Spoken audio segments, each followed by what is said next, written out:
इस वक्त आप आराम से बैठकर इस वीडियो को देख रहे हैं, मगर मैं आपको कहूँ, आज जिस जगह पर आप अभी बैठे हो वो जमीन आज से करोड़ों साल पहले 8,500 डिग्री के तापमान से उबल रही थी। या जिस जगह पर आप बैठे हैं वो जगह लाखों सालों तक बर्फ से ढकी हुई थी। ये दोनों बातें सच हैं। इस 15 मिनट की वीडियो के अंदर आप पृथ्वी के 450 करोड़ साल के सफर को देखने वाले हैं। जिस जगह आज हमारा सौरमंडल है वहाँ विभिन्न प्रकार की गैस और धूल के बादल हुआ करते थे। वैज्ञानिकों के मुताबिक इन धूल के बादलों से दूर एक तारा हुआ करता था। वक्त के साथ साथ उस तारे की ऊर्जा कम होने लगी, जिसके कारण उसके अंदर एक विशाल विस्फोट हुआ। विस्फोट की वजह से अंतरिक्ष की ये धूल एक दूसरे से दबने लगी। इस दौरान बादलों में स्थित धूल के कण दबाव और गर्मी के कारण बड़े उल्कापिंड और पत्थरों में परिवर्तित हो चुके थे, और इसी दबाव की वजह से इन बादलों में स्थित रेडियो एक्टिव पदार्थ ने ग्रेविटी का निर्माण किया। इस ग्रेविटी के कारण बीच में हाइड्रोजन और हीलियम इकट्ठा होने लगे।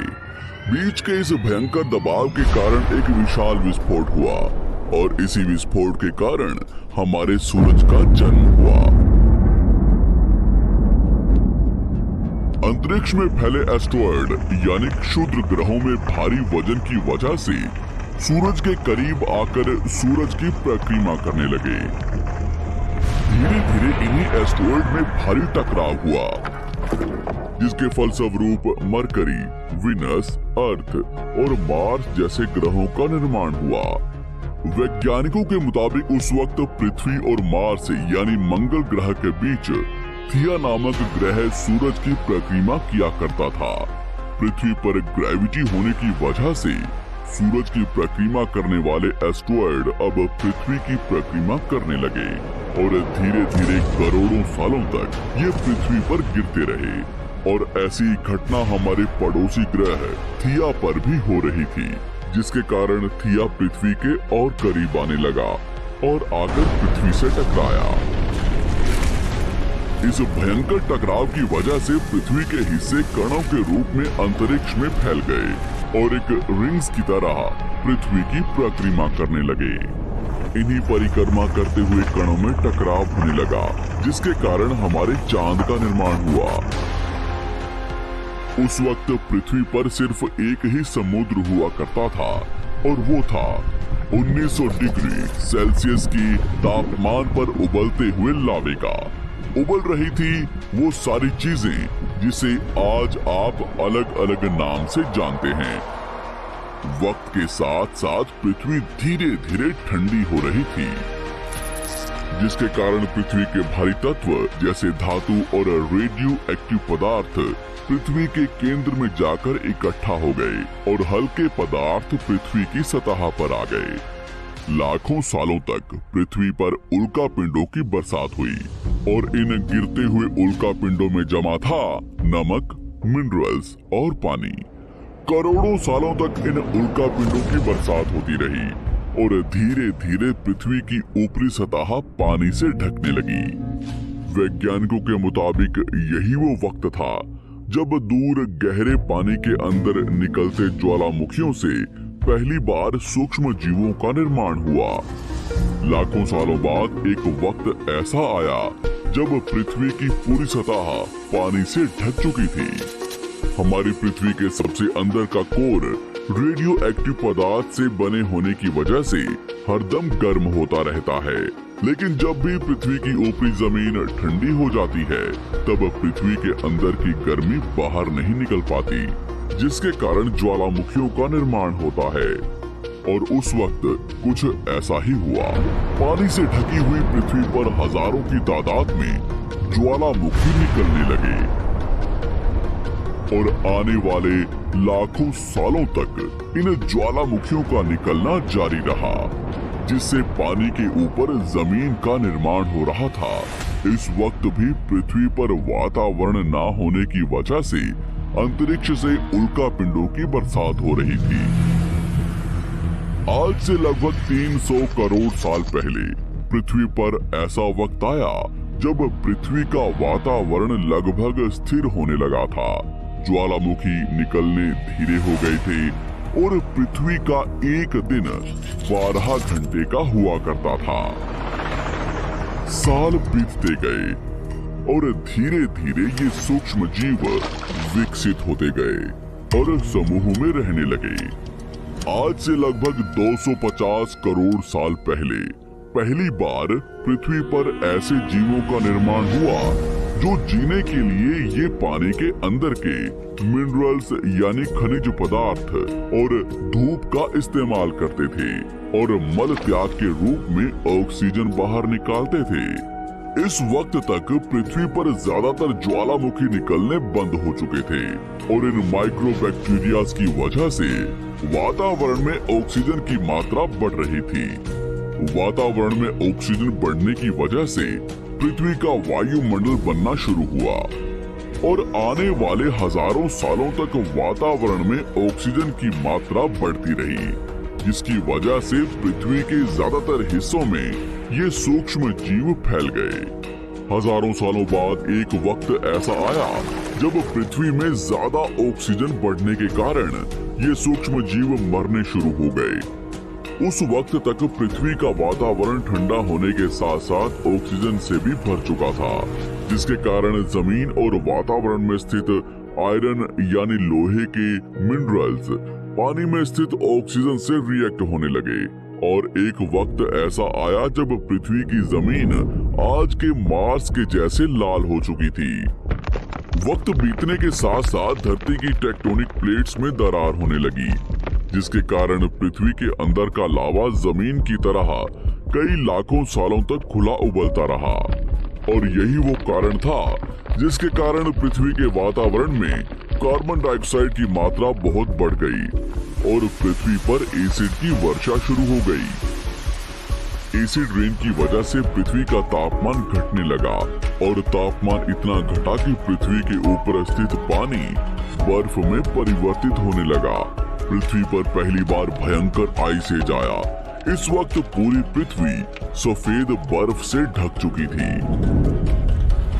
आमतौर पर जब धरती पर सूरज की किरणें गिरती हैं, तब जमीन उन किरणों को सोख लेती है, मगर क्योंकि पूरी पृथ्वी बर्फ से ढक चुकी थी और क्योंकि बर्फ सफेद और चमकीली होती है, जिसके कारण सूरज की किरणें धरती पर गिरने के बाद वापस चली जाती थी। इसी कारण से पृथ्वी कई लाखों सालों तक बर्फ से ढकी रही, मगर फिर से पृथ्वी के अंदर स्थित गर्मी ज्वालामुखी के रूप में निकलना शुरू हो गई और इन ज्वालामुखियों से निकलने वाली गर्मी ने बर्फ को पिघलाना शुरू कर दिया। इसी बीच पृथ्वी की गहराई में बचे कुछ सूक्ष्म जीव धीरे धीरे बदल रहे थे और अब वो ऑक्सीजन को अपने शरीर को बड़ा और जटिल बनाने के लिए इस्तेमाल करने लगे थे। इस बीच पानी में अलग से भी छोटे समुद्री पौधे निकलने शुरू हो चुके थे। बाहर जैसे जैसे ज्वालामुखी निकल रहे थे, वैसे वैसे वातावरण कार्बन डाइऑक्साइड की वजह से गर्म हो रहा था। वक्त के साथ साथ बर्फ तो पिघलने लगी, मगर धरती पर फिर से एसिड की वर्षा शुरू हो गई, जिसके कारण फिर पृथ्वी ठंडी होने लगी और फिर पृथ्वी की ज्यादातर सतह बर्फ से ढक गई। ऐसा बार बार कई हजारों सालों तक होता रहा और इसी कारण से अब समुद्री जीव धीरे धीरे वातावरण के हिसाब से विकसित हो रहे थे। इस बीच कई सारे जीव और समुद्री जंगल्स विलुप्त हो गए, मगर जो बच गए वो धीरे धीरे पृथ्वी के बदलते तापमान के हिसाब से ढलते गए और अब हजारों सालों बाद समुद्री पेड़ बर्फ की वजह से पूरी तरह से मरते या सूखते नहीं थे। अब सूक्ष्म जीव समुद्री जीव बन चुके थे। जब फिर से ज्वालामुखियों ने पृथ्वी की बर्फ को पिघलाना शुरू किया, तब ये समुद्री पेड़ जल्दी विकसित होकर फैल गए। धीरे धीरे वातावरण में ऑक्सीजन की मात्रा बढ़ने लगी और पृथ्वी पर होने वाली एसिड की वर्षा कम होने लगी। वातावरण में ऑक्सीजन आने की वजह से पृथ्वी की ओजोन लेयर्स मोटी होने लगी और आज से लगभग 47 करोड़ साल पहले पृथ्वी की ऊपरी सतह पर पहली बार मोसोस नामक प्लांट उगना शुरू हुआ। वक्त के साथ साथ जमीन पर अलग अलग प्रकार के पौधे और पेड़ उगना शुरू हुए। एक वक्त ऐसा आया जब जमीन के पेड़ों की लंबाई लगभग 80 से 100 फीट जितनी या आज की 5 से 6 मंजिला बिल्डिंग जितनी ऊंची हो चुकी थी। ये वो वक्त था जब समुद्री जानवर समुद्र से बाहर निकल रहे थे और जमीनी जानवरों में परिवर्तित हो रहे थे।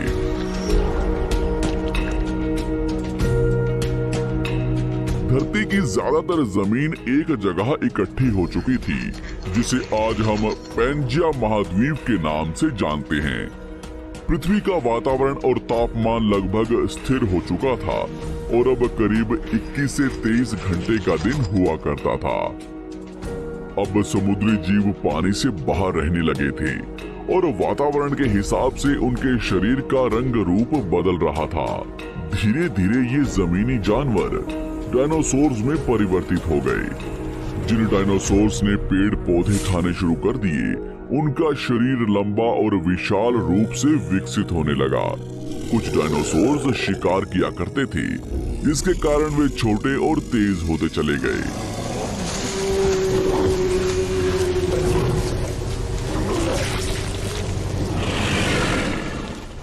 पृथ्वी की ऊपरी जमीन एक जगह इकट्ठी होने के कारण ज्यादातर जमीन रेगिस्तान और बंजर हो चुकी थी। ज्यादातर जंगल समुद्र के करीब हुआ करते थे, जिसमें डायनासोर्स रहा करते थे। आज से लगभग 20 करोड़ साल पहले पैंजिया महाद्वीप टूटना शुरू हो गया। पैंजिया के विभाजित होने की वजह से पृथ्वी की ज्यादातर ऊपरी जमीन पानी के संपर्क में आने लगी, जिसके फलस्वरूप पृथ्वी पर हरियाली बढ़ती गई, जिस वजह से डायनासोर्स और ज्यादा विभिन्न और विशाल होते चले गए। डायनासोर्स ने आने वाले लगभग 20 से 30 करोड़ सालों तक पृथ्वी पर राज किया। उस वक्त डायनासोर्स समुद्र से लेकर जमीन और आसमान तक पूरी पृथ्वी पर राज किया करते थे। इस दौरान अफ्रीका से टूटा भारत सीधे आकर आज के तिब्बत से टकराया और इस टकराव की वजह से हिमालय का निर्माण हुआ। आज से लगभग 6.5 करोड़ साल पहले पृथ्वी की तरफ आज के माउंट एवरेस्ट से भी बड़ा लगभग 4.5 लाख करोड़ किलो जितना वजनिया उल्कापिंड लगभग 80,000 किलोमीटर प्रति घंटे की स्पीड से पृथ्वी की तरफ आ रहा था। पृथ्वी की सतह को छूते ही उसमें भयंकर आग लगी और वो जलते हुए सीधा पृथ्वी से टकराया। इस टकराव से निकलने वाली ऊर्जा आज के 10 करोड़ परमाणु बम एक साथ फटने के बराबर थी। जहां ये उल्कापिंड गिरा, वहां के जानवर और पेड़ तुरंत भाप बनकर जल गए। गिरते ही पृथ्वी पर पूरी तरह धूल फैलने लगी। समुद्र में भयंकर बाढ़ आने लगी। भूकंप और आग ने पृथ्वी को जलाना शुरू कर दिया। कुछ ही घंटों में पूरी पृथ्वी के वातावरण में हानिकारक गैस और धूल की वजह से पृथ्वी नर्क हो चुकी थी। डायनासोर्स घुटन, आग और भूखमरी से पूरी तरह विलुप्त हो गए। इस वक्त हमारे पूर्वज जमीन के अंदर रहा करते थे, जिसके कारण वो इस विशाल प्रलय से बच गए। पृथ्वी का वातावरण पूरी तरह से काला और अंधेरा हो चुका था, जिससे धूप भी जमीन तक नहीं पहुंच पा रही थी। पृथ्वी के पेड़ और ज्यादातर जानवर विलुप्त हो गए। वातावरण में धूल और हानिकारक गैस के कारण पृथ्वी पर फिर से एसिड की वर्षा शुरू हो गई और फिर पृथ्वी ठंडी होकर बर्फ से ढक गई। लेकिन इस बार पृथ्वी की बर्फ लाखों सालों तक नहीं जमी रही और 80 से 90 हजार साल बाद ये बर्फ पिघलनी शुरू हो गई। जैसे ही धरती पर वातावरण फिर से पहले जैसा होने लगा, वैसे ही ये छोटे जीव जमीन से बाहर आना शुरू हो गए। उस वक्त पृथ्वी की बर्फ पिघलनी शुरू ही हुई थी, जिसके कारण अफ्रीका में घने ठंडे जंगल हुआ करते थे। और इसी बीच ये जमीनी जीव बंदरों में परिवर्तित हुए। मगर जैसे जैसे पृथ्वी गर्म होने लगी, वैसे वैसे अफ्रीका के ये जंगल सूखने लगे। जंगल की चीजें खाने वाले बंदरों को खाने की कमी होने लगी। खाने की तलाश में इन बंदरों ने अपने पैरों पर चलना शुरू कर दिया, जिससे उन्हें दूसरे जानवरों के शिकार करने में मदद मिलती थी। धीरे धीरे बंदर एप्स यानी वानर में परिवर्तित हुए। खाने की तलाश में ये एप्स पृथ्वी के दूसरे हिस्सों में फैलने लगे और धीरे धीरे उनके शरीर का रंग रूप वहाँ के मौसम के हिसाब से बदलता गया। वक्त के साथ साथ हम आदिवासी बने। हमने हथियारों से लेकर आग का आविष्कार किया। हम धीरे धीरे इंसान के रूप में विकसित हुए। हमने धर्म से लेकर परिवार, भाषा और संस्कृति का निर्माण किया और वक्त के साथ साथ हम विकसित होते चले गए और आज हम इस पृथ्वी की सबसे विकसित प्रजाति बन चुके हैं। पृथ्वी को आज के जैसे बनने में लगभग 450 करोड़ साल का वक्त लगा है और हमें एक छोटे जमीन में रहने वाले जानवर से इंसान बनने में कई लाखों सालों का। मगर हमने इन 100 सालों में जितना पृथ्वी को गंदा और तबाह किया है, उतना आज तक किसी भी प्रजाति ने नहीं किया होगा। हम फिर से धरती को गर्म कर रहे हैं और कार्बन डाइऑक्साइड की मात्रा बढ़ा रहे हैं। वैज्ञानिकों का मानना है कि पृथ्वी पर फिर से विशाल परिवर्तन होने वाला है। भविष्य में पृथ्वी कैसी होगी, जानेंगे हमारी अगली वीडियो में।